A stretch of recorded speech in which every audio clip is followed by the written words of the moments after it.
Namaskar and welcome to StudyIQ. I am your friend Rahul Saigaonker.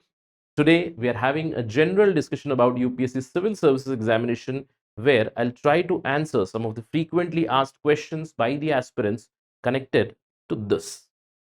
So should I prepare for UPSC Civil Services Examination or should I focus on my state PSC, whatever state PSC it is? This is a classic doubt or a classic question in the minds of many aspirants. Sometimes some students come up and they ask, sir, I have heard that UPSC examination is very tough. I've read that UPSC Civil Service Examination is one of the toughest examination in our country. For that matter, it is one of the toughest examination in the world. So will I be able to crack it? What are my chances? Is it better if I prepare for my state PSC? Some others come up and they ask a question, sir, I want to prepare for UPSC and my state PSC parallelly. Can I do it? If yes, how do I manage both? These are some of the questions that aspirants come up with. And in this interaction, I'll try to give answers for them. Before I begin, there is a small cautionary note. Whatever inputs, whatever advice I'll be giving you, it will be based on my personal experience. And I hope that by the end of this interaction, you will have some clarity with respect to this classic conundrum of UPSC versus SPSC, State Public Service Commission. All right, let's begin. First classic question, sir, which one should I prepare? So should I prepare for UPSC or should I prepare for SPSC? There are many students who come up and say, sir, my parents are telling, my relative is telling it is better to go for state PSC rather than UPSC. UPSC is a little tougher. You have better chances at SPSC. Many inputs come up, right? So this classic doubt is there. So UPSC or SPSC. And my answer always to the aspirants would be find out your why.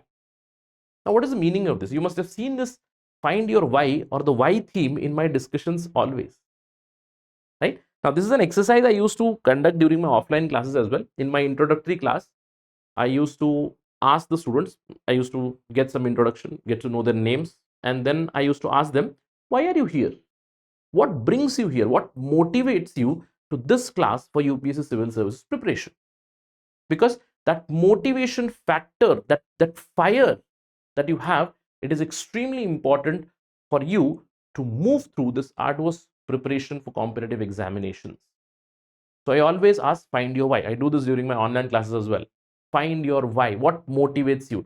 And majority of the times, whatever answers I've got from the aspirants, they say, sir, I want to prepare for UPSC Civil Service Examination because I want to become IAS. I want to serve my nation. I want to become IPS. I want to provide or I want to ensure law and order in our country. I want to become a foreign service officer. I want to represent my country at the international forums. Some of the answers. And why I'm telling this is a general theme. People have that aspiration, right? That I want to do this. I want to prepare for this, right? So answer is quite clear. Initially, when I say what is your aim? Sir, IAS. Then what exam? UPSC Civil Service Examination. So, sir, where does this case of SPSC come then? But what I have observed through this journey, many a times what happens is students, they want to have some sort of a backup plan. As I told you, there is a misconception that UPSC is a really tough exam. State PSC is easier. I would say nothing is easier. For everything, you have to put in your hard work. All right, you have to prepare for both the examinations separately. Of course, there is some commonality. Yes, there is common syllabus, common preparation, true, but both are separate exam, individual exams. Then where does this question of SPSC come in? It may be the concept of plan B, or it may be some sort of pressure. Now, looking at Indian society, we have so many constraints. You do understand whenever if anybody wants to prepare for UPSC examination, there is one more idea that UPSC can be cleared in 1 year. Right? There are many videos. There are many people who says I'll clear examination in 1 year. I would say there is no concept of clearing UPSC exam in 1 year. The minimum amount of time that you need to clear UPSC examination, I would say, is 2 years. Now you'll be thinking, sir, why? I would say 1 year for preparation, and 1 year is the entire examination cycle itself. Now, at the minimum, it would be 1.5 years approximately, at least. So whenever you say UPSC, I always advise my students that when you find your why, you say I want to become IAS, then give yourself 3 years. Give yourself 3 years. Before that, do not let any sort of doubt creep into you. There's no plan B, no plan C, no plan Z. There's only one plan A, UPSC, plan A, IAS. All right. So give yourself 3 years. 3 years. So prepare for UPSC. But I have seen that exhaustion or some other factors, they creep in decision making. And I told you, with Indian society, there are many. One is the monetary constraint, right? Monetary constraint is there because, again, you have to, you cannot simply sit idle for 2 3 years, 4 years, prepare for the examination. Money would be one of the important factors. Yes, the second factor would be, I would say, family pressure.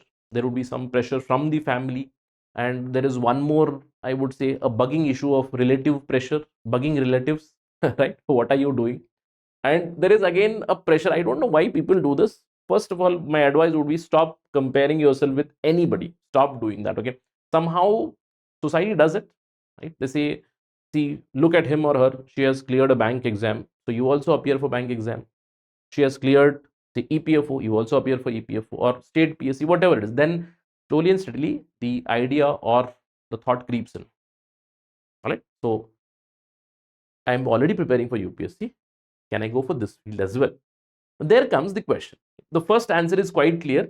If your why is very strong, then yes, okay, that is the answer for you. There is no question of plan B. But if a plan B comes, then what I have seen among students, especially when that fatigue or that pressure creeps in, then I have seen three kinds of aspirants. One is who are primarily focused on UPSC civil service examination, but if there is an opportunity, then okay, I can appear for state PSC as well, whatever state PSC it is. And I'll be discussing here from the perspective of my state, Karnataka state PSC, KPSC, great PSC. Okay, that was sarcastic. The second kind of students are state PSC oriented students. Now they have a clarity, they have a very good clarity that my why is, I want to start slow. I'll set my ambitions at, say, I will become a Tehsildar first, I'll become a DYSP first, a Deputy Commissioner first, and then with that as a step, with that as a pedestal, I'll prepare for UPSC examination. Why? Because now once I get a job, I'll start earning, I'll become independent, and then I'll be able to afford my own preparation for UPSC. That is the second category of students. Then there is a third category of students as well. Their why would be government job, whatever it is. I'm not very much bothered about this, or I just want a government job. And those kind of students also, government job, and then I'll prepare for UPSC. So in general, people want to have this notion that I want to prepare for UPSC. Along with it, I'll do something else. I'll prepare for some other examination. Again, there are two thoughts to this, two ideas to it. Now, I am a proponent of number one. I always tell not to be in two boats at the same time. I'm a very staunch proponent of this particular thing. Because if you are stuck with two things, then you will always end up jittery, right? UPSC, SPSC, I am right now in two boats. What do I decide? I am neither able to give my 100% this side nor to this side. So what do I do? A big question mark. But there is another school of thought which also says, yes, we do need to have plan B. I understand. All right, plan B is extremely important. Agreed. And that is why I told you the ultimate advice from my side would again be this. Find your why. And if your why is strong enough, you say, yes, I want to prepare for UPSC civil service examination. From my side, genuinely, a genuine advice would be, give yourself 3 years.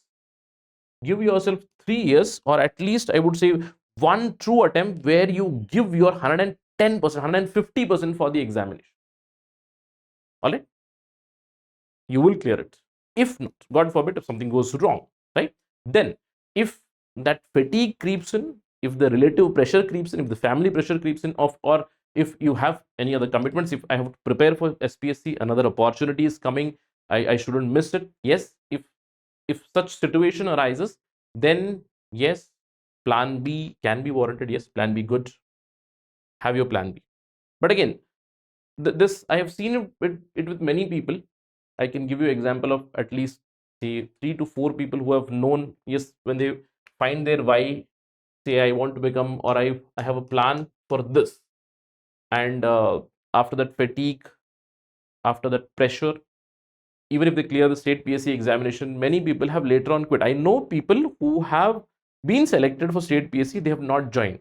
They have not joined, and a couple of them are teaching, a couple of them are actually mentoring, coaching students. All right.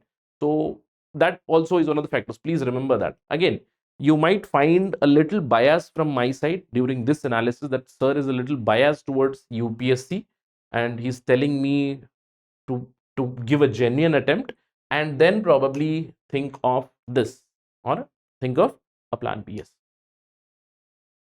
That's my genuine advice. Again, it depends or it varies from individual to individual.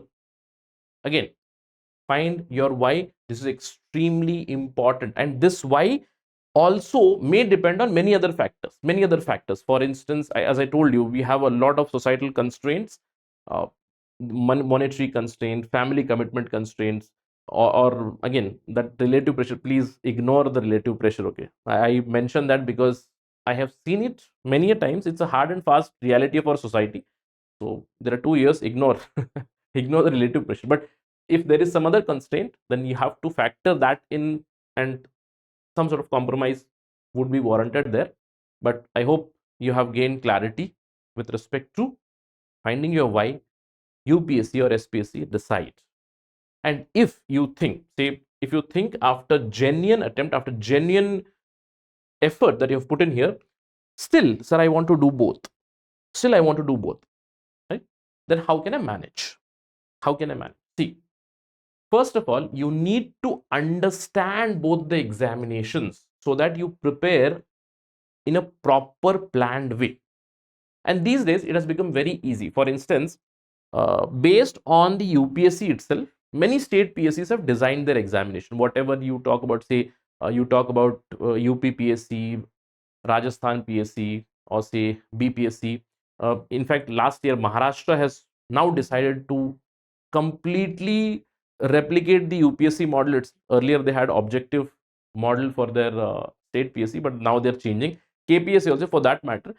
Understand the examination would be very easy because that would be very similar to UPSC, right? That means you have general studies papers, and many of the state PSCs, they have actually removed optional.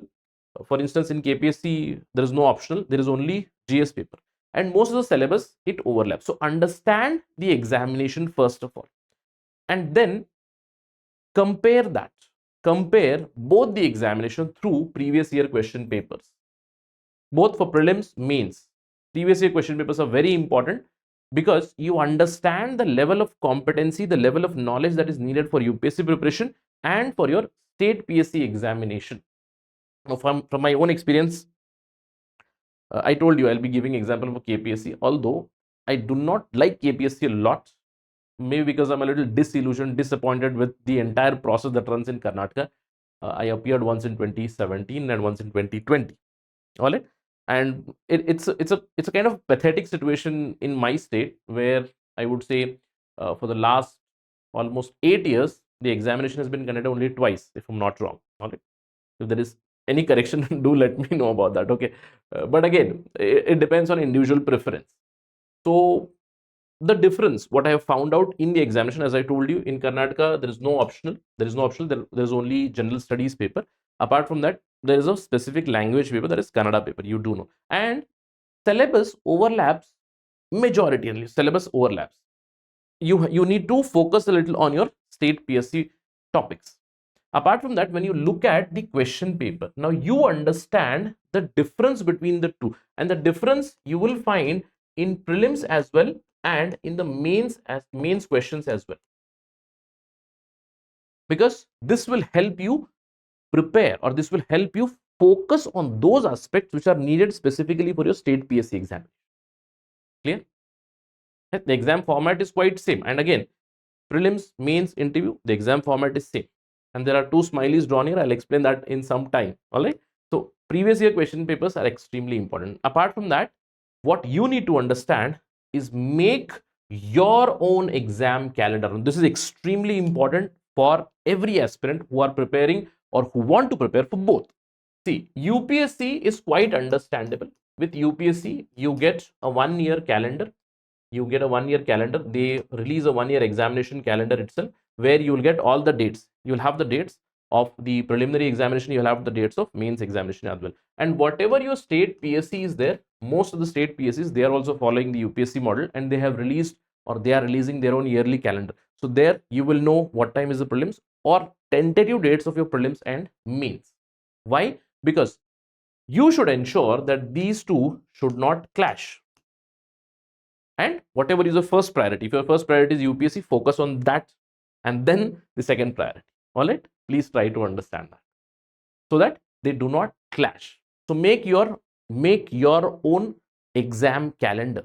Say I have to appear for one prelims in this particular month, say another prelims I have in this particular month, the next mains for UPSC would be in September, and I have my state PSC. Once I clear this prelims, the mains would be somewhere in December. Ensure that these things are not clashing. If they are clashing, then prioritize and prepare a schedule accordingly.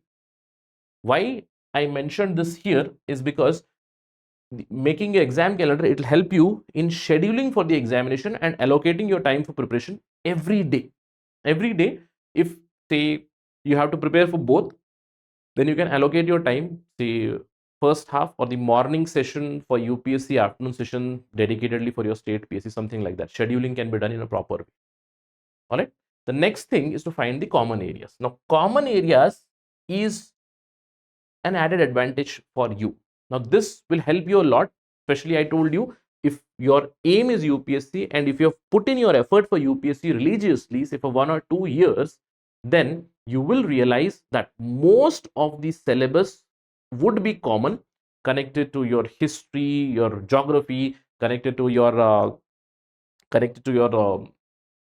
science and technology, polity, economy, etc. Common areas are many. There is a topic of disaster management. Ethics paper is exactly same, almost same, right? For KPSC and UPSC, there's no change at all. So find the common areas. If you're preparing for UPSC, your preparation for SPSC is also done.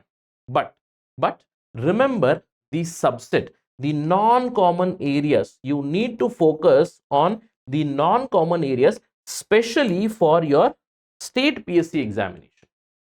Now, for my UPSC, I will prepare for the central government's budget. I'll prepare for the central government's economic survey. I'll be preparing government schemes, central government schemes. But the same focus would now be for state PSC. I would be focusing on my state budget. I'll read my state economic survey. I'll focus on my state history. I'll focus on my state geography. So specific state economy, state economic policy, states exports, imports. So focus on state specific data and prepare for that in a specific way. All right. So prepare your uncommon data or state specific data separately. Make a data sheet for that or maintain a book for that, so that you can refer that very easily next time. And especially during revision, please try to understand why these previous question papers are important, because I have made note here. Examination pattern is similar: prelims, mains, interview. Now interview is something I think which you can scrape through very easily. Once you're preparing for UPSC, I think you'll be prepared for interview by the time your personality test comes. But the first stage, prelims, it's extremely important to understand the nuances between both. And why I told you have to follow this procedure is to understand during prelims, if you analyze the question papers of both your state PSC and your UPSC, and for most of the states you will find similar kind of pattern, that you will have a lot of fact-based questions, and for UPSC you have, or you need, more of analysis. It doesn't mean UPSC does not have any fact-based question. UPSC also has fact-based question, but factual information is more and more in your state PSC. Prepare accordingly for your preliminary examination. More or less, you will be very easily scraping through the prelims for state PSC. All right, so it's quite possible. And once you're reading, specific preparation can be done. Say, for instance, if I'm reading an article for UPSC preparation, I'll be making a note of the pros, cons, etc., etc. If I find some specific fact, I would make a note specifically for my prelims of state, something like that. I hope during your preparation you get this idea, because if you have put in 1 or 2 years in UPSC preparation, this will become very, very easy. Now, from mains perspective, please remember there would be some specific question in your state examination which are more direct. Same happens with mains as well. But these days, what I have observed, especially in the last 4 or 5 years, whatever papers I have analyzed, I'm not talking about BPSC though BPSC follows a very strict schedule. I like some of the state PSs because they are releasing their own calendar. Yearly, their exams are being conducted, not in Karnataka. That's why a little bit of disillusionment, but still, and mind you, I'm still eligible to write the KPSC examination as well. But I think it's gone now. Okay. What I'm telling is, if they have a proper schedule made, that will help you. And from their question papers, you'll realize that questions and their complexity, I would say, they're matching UPSC level, because in many of the questions I've seen, they are also asking critical analysis, different kind of examination. Yes, the amount of questions which are most factually based in prelims, it is higher.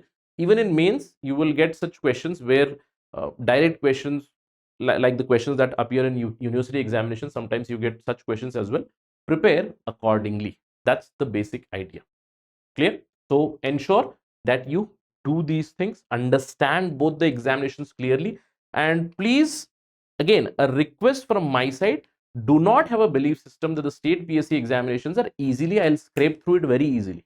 If I'm preparing for UPSC, this is something that I have seen in many aspirants. They believe that if I'm preparing for UPSC, there is no need to put effort for state PSC. I'll automatically clear it. It is a complete misconception. In fact, it is going to be a big blunder from your side. You need specific preparation. In fact, for that matter, I can say that at the state level, there is more amount of competition in mains and for interview as well. Especially in KPSC, I've seen that if there are, I think, I remember about the 2017 exam, I think there was some 400 posts in 2017, and the number of aspirants who wrote mains were around 10,000. That's a huge number. For interview as well, it's almost 1:4 kind of a ratio. That is actually lower in UPSC. So do not have a belief system that it is very easy, I can very easily crack it. Right? Effort is needed. Again, disciplined effort is needed. Ensure that you put in your disciplined effort there. All right. Again, before I go out, I hope I have answered some of the questions, some of the doubts that were there in your mind. Before I go, there is a small word of caution from my side. First is, do not give unnecessary attempts. Okay. If you think you're not prepared, do not give the attempt, because it lowers your confidence. Don't do that at all. If you think I am dedicated for UPSC, appear only for UPSC examination. If you think I can manage both, then only attempt both the examination. Unnecessarily, many people think, okay, let's go to the examination and I'll write the examination. Let's see, whatever happens, fate will decide. That actually lowers your confidence. It's exactly similar to sitting in both the boats or putting feet in both the boats at one time, which is counterproductive. It lowers your confidence and you're not able to put your 100% on either side. So do not just flimsily write any attempt. Okay, every attempt is very important. Apart from that, another word of caution is this: avoid many exam trap.